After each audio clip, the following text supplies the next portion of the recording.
아멘. 할렐루야.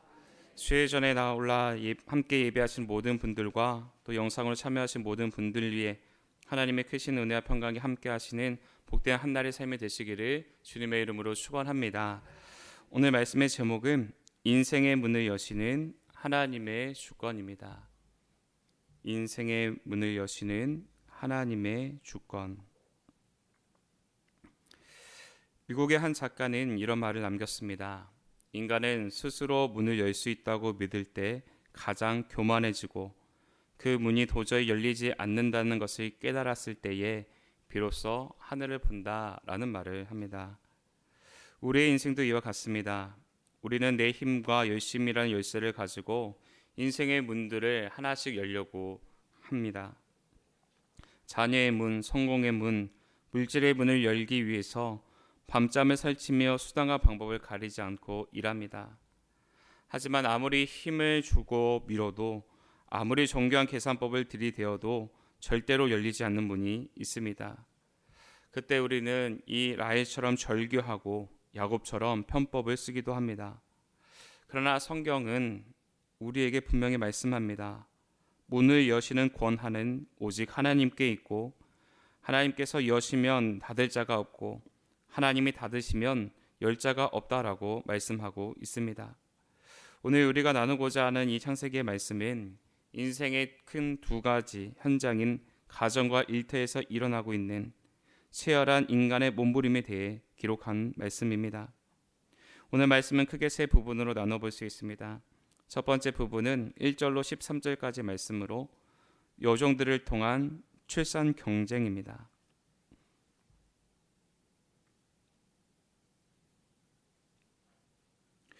두 번째 부분은 14절로 24절까지 말씀으로 합한채 논란과 여주인들의 추가 출산입니다.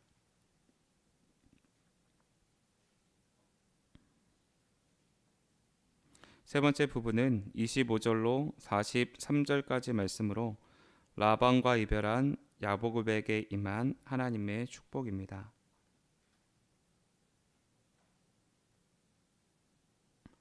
바라기는 오늘 말씀을 통하여서 닫혔던 인생의 문이 열리는 기적을 경험하도록 이끄시는 그 하나님의 섭리에 대해서 함께 살피며 이 시대를 살아가는 저와 여러분에게 주시는 영적인 교훈과 기도의 제목을 발견하시는 시간 되시기를 주님의 이름으로 축원합니다. 첫째로 하나님의 때를 신뢰하며 기다려야 합니다. 본문 1절입니다. 라헬이 자기가 야곱에게서 아들을 낳지 못함을 보고 그의 언니를 시기하여 야곱에게 이르되 내게 자식을 낳게 하라 그렇지 아니하면 내게 죽겠노라 라고 말하고 있는 것을 보게 됩니다. 라헬은 자녀가 없음을 견디지 못해서 계속해서 절규하고 있습니다. 이에 야곱은 그대의 태를 막으신 이는 하나님이시니 내가 하나님을 대신 하겠느냐라고 격분하며 응답합니다. 이후 이 가정들은 계속해서 얼룩지게 됩니다. 인간적인 수단들로 얼룩지지요. 라헬과 레아는 각자의 요정을 통해서 대리 출산 경쟁을 벌이게 됩니다. 임신을 돕는다고 알려진 이 약초인 합한채를 가지고 남편과의 밤을 거래하기까지 합니다. 그러나 본문은 하나님이 라헬을 생각하신지라 하나님이 그를 들으시고 그 태를 여신 고로라고 말씀하고 있습니다. 마침내 인간의 소동을 잠잠하게 되는 그 과정 가운데에는 하나님의 강권적인 간섭하심이 있었다고 선포하고 있습니다.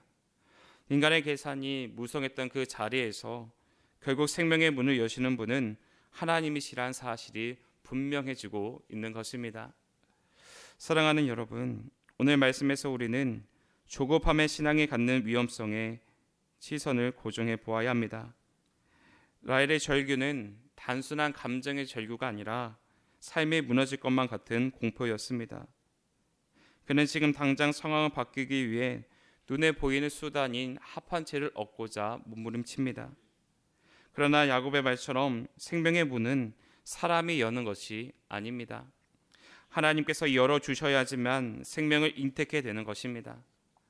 이 말씀을 통해서 우리는 나는 정말 하나님이 여시는 때를 기다릴 준비가 되어져 있었는가 스스로를 돌아보아야 합니다. 하나님은 우리가 원하는 더 빨리가 아니라 가장 정확한 항신의 때에 일하시기 때문입니다. 한나도 그러했습니다. 한나는 자녀 없음의 고통 속에서 사람을 흔들지 않고 하나님 앞에 서기로 결단합니다. 한나가 마음이 괴로워서 여호와께 기도하고 통곡하며 오직 여호와 앞에 나의 심정을 통한 것뿐이라고 고백합니다. 그리고 이러한 한나의 결단은 방법을 만드는 결단이 아니라 하나님께 맡기는 결단으로 이어지게 됩니다. 라헬의 삶을 바꾼 것도 그의 분주함이 아니라 하나님이 그를 생각하신 순간이었습니다. 사랑하는 여러분, 하나님의 때를 신뢰하며 기다릴 때에 우리의 조급함이 확신으로 신뢰로 변하게 되는 줄로 믿습니다. 우리가 지금 이 순간에 해야 할 일은 문제를 당장 해결하겠다는 결심이 아니라 하나님 앞에서 내 마음의 속도를 늦추는 일입니다. 라헬처럼 지금에 매몰되면 우리는 사람을 붙들게 되고 관계는 무거워지고 영혼은 가난해지게 됩니다. 그러므로 우리는 하나님 앞에 주님, 저는 무엇을 너무 빨리 얻으려 하고 있습니까? 무엇을 제 방법으로만 해결하려 하고 있습니까? 라는 질문을 가지고 나아가야 합니다. 그리고 하나님의 때를 잠잠히 기다려야 합니다. 기다림은 무기력함이 아닙니다. 하나님을 하나님 되게 해드리는 가장 위대한 믿음의 태도입니다. 바라기는 하나님의 때를 신뢰하며 기다림을 통하여 조급함이 신뢰로 바뀌는 은혜를 경험하시는 저와 여러분의 삶이 되시기를 주님의 이름으로 축원합니다. 둘째로 복의 근원이신 하나님을 붙들어야 합니다. 본문 27절입니다.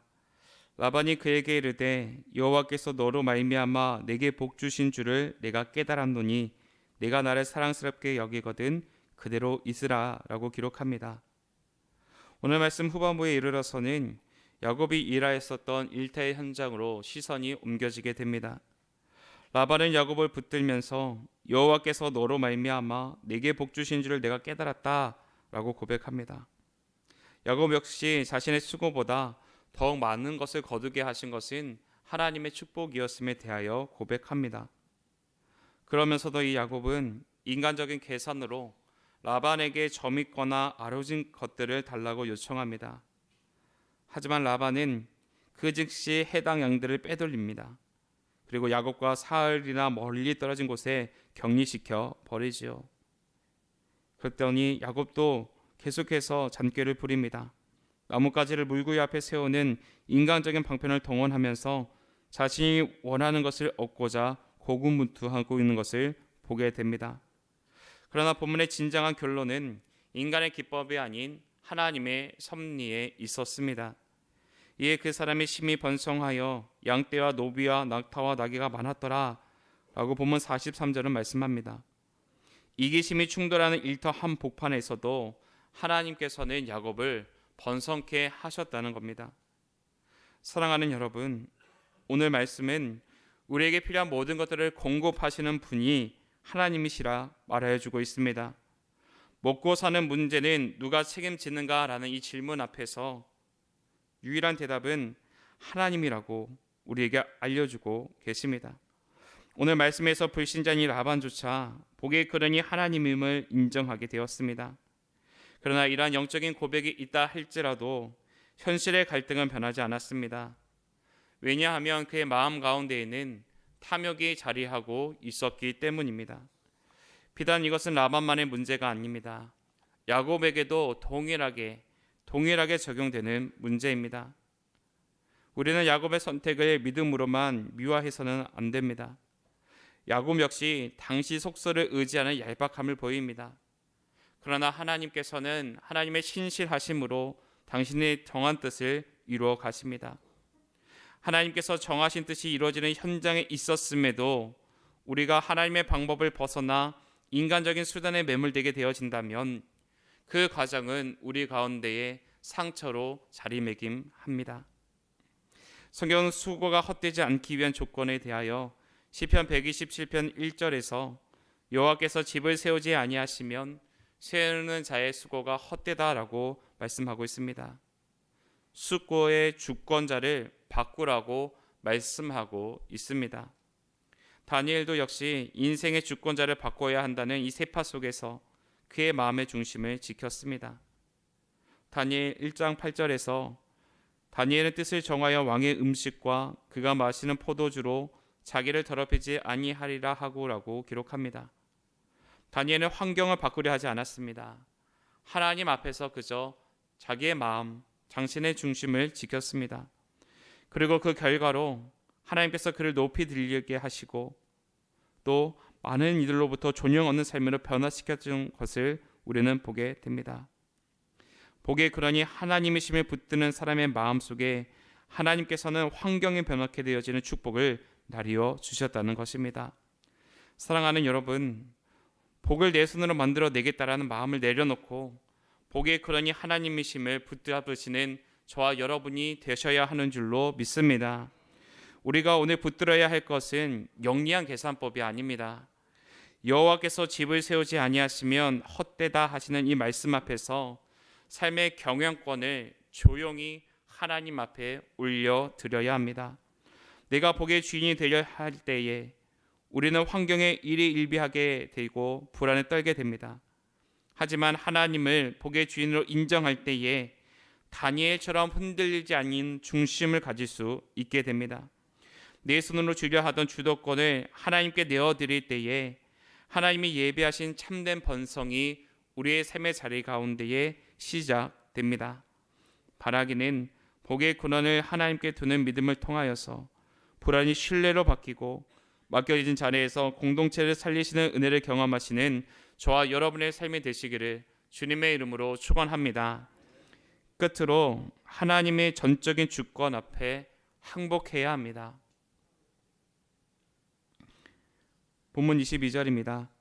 하나님이 라헬을 생각하신지라 하나님이 그의 소원을 들으시고 그의 태를 여셨으므로 라고 말씀합니다. 오늘 말씀은 인간의 치열한 이 소동이 하나님의 충목을 뚫고 지나가는 과정을 보여줍니다. 본문 속 이 인물들은 각자의 목적을 위하여서 합한 채라는 민간요법에 기댑니다. 나뭇가지를 깎아 세우는 인위적인 노력 또한 멈추지 않았습니다. 그러나 본문의 마지막에서는 인간의 기법이 거둔 승리가 아니라 하나님께서 예정하셨던 그 간섭이 이룬 열매를 기록하고 있습니다. 성경은 라헬이 아이를 낳은 이유를 합한 채 덕분이라고 말하지 않습니다.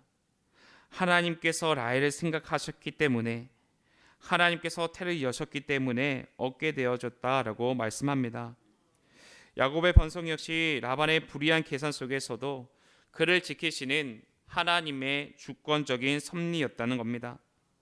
사랑하는 여러분, 우리는 인생의 막다른 골목에서 자꾸만 내가 할 수 있는 일의 목록이 무엇인지 써 내려가는 것을 보게 됩니다. 하지만 오늘 말씀에서 생명의 문을 여시고 복의 길을 내시는 분은 오직 하나님뿐이라고 말씀하여 주고 계십니다. 인간의 방법은 문제를 해결하는 것 같으나 종종 더 큰 상처를 남기고 맙니다. 하지만 하나님의 주권 앞에서 항복하는 그 순간 참된 자유가 시작됩니다. 오늘 말씀 23절에서는 하나님이 내 부끄러움을 씻으셨다라고 고백하고 있는 것을 보게 됩니다. 이 고백은 내 한계를 인정하고 하나님께 자리를 내어드렸을 때에 터져 나오는 영혼의 찬송이라 하겠습니다. 이사야 30장 15절에서는 너희가 돌이켜 조용히 있어야 구원을 얻을 것이요 잠잠하고 신뢰하여야 힘을 얻을 것이거늘이라고 말씀합니다. 조용히 하나님을 신뢰하는 것이 가장 강력한 힘이라고 말씀해주고 계십니다. 나의 약함을 정직하게 인정하는 그 지점이 하나님의 능력이 머무는 자리가 된다는 것입니다. 에스더도 그러했지요. 죽으면 죽으리다 라고 고백하며 자신의 생명과 민족의 운명을 하나님의 주권 앞에 전적으로 드립니다. 에스더가 자신의 방법을 내려놓고 하나님의 섭리 앞에 항복하게 됐을 때 하나님께서는 반전의 역사를 기록하셨습니다. 오늘 우리에게도 필요한 결단 바로 이것입니다. 내 손의 계산기를 버리고 하나님의 신실한 손을 붙잡는 것입니다. 사랑하는 여러분, 인간의 한계를 인정하고 하나님의 전적인 주권 앞에 항복할 때에 놀라운 하나님의 역사가 우리의 삶에 나타나게 되는 줄로 믿습니다. 오늘 우리가 내려놓아야 할 가장 무거운 짐은 내가 내 인생을 책임져야 한다라는 강박입니다. 라헬처럼 그렇지 않으면 내가 죽겠노라고 스스로를 몰아세우지 마시기를 바랍니다. 하나님은 여러분을 죽게 내버려 두시지 않습니다. 다만 여러분들이 붙들고 있는 헛된 합한채를 내려놓기를 기다리고 계십니다. 믿음은 내가 원하는 결과를 얻어내는 기술이 아니라 어떤 결과가 온다 할지라도 하나님이 오르시다는 것을 인정하는 태도입니다. 주님, 저는 할 수 없습니다. 오직 주님만이 주권자 되십니다라는 이 항복의 고백이 저와 여러분 가운데 있다 한다면 가장 안전한 하나님의 품으로 우리 하나님, 저와 여러분을 인도해 주실 것입니다. 내가 항복할 때 하나님이 승리하게 되시고 내가 멈출 때에 하나님이 걸어 오십니다. 바라기는 나의 한계를 인정하고 하나님의 주권을 전적으로 신뢰하심을 통하여서 내 부끄러움을 씻으시고 새 일을 행하시는 그 하나님의 놀라운 은혜를 경험하시는 오늘 한날의 삶이 되어지시기를 주님의 이름으로 축원합니다. 기도하겠습니다. 생명의 문을 여시고 복의 길을 내시는 하나님, 오늘 말씀을 통해 라헬과 야곱의 몸부림을 보며 우리의 조급함을 깨닫게 하심에 감사합니다. 이 시간 우리 안에 조급함이 있었음을 회개하오니 이제는 인간의 얄팍한 계산과 방법을 내려놓고 오직 가장 정확한 하나님의 때를 신뢰하며 잠잠히 기다리는 믿음의 백성의 삶 살아가게 하여 주시옵소서. 오늘도 복의 근원이 하나님이심을 고백하며 귀한 예물을 구별하여 드리는 손길들이 있습니다. 이 예물이 쓰이는 곳마다 하나님의 주권이 선포되게 하여 주시고 드리는 이들의 일터와 가정과 행하는 모든 일들 위에 야곱에게 베푸셨던 풍성한 채우심과 인도하심이 날마다 더하여지게 하여 주시옵소서. 특별히 육신의 질고로 인해 고통받는 환우들의 모든 환부 위에 친히 안수하여 주시고 인간의 한계를 넘어서는 하나님의 전능하신 손길로 치유되어 하나님 앞에 감사의 제사를 영광 올려드리는 날이 속히 임하게 하여 주시옵소서. 이 새벽 기도의 제목을 가지고 나온 광림의 모든 권속들의 조급함을 버리고 신뢰를 선택하게 하여 주시사 우리가 하나님 안에서 누릴 수 있는 놀라운 축복을 경험하는 오늘 한날의 삶의 여정이 되을 수 있도록 복내려 주실 줄로 믿고 감사드리며 우리 주 예수 그리스도의 이름으로 기도하옵나이다. 아멘.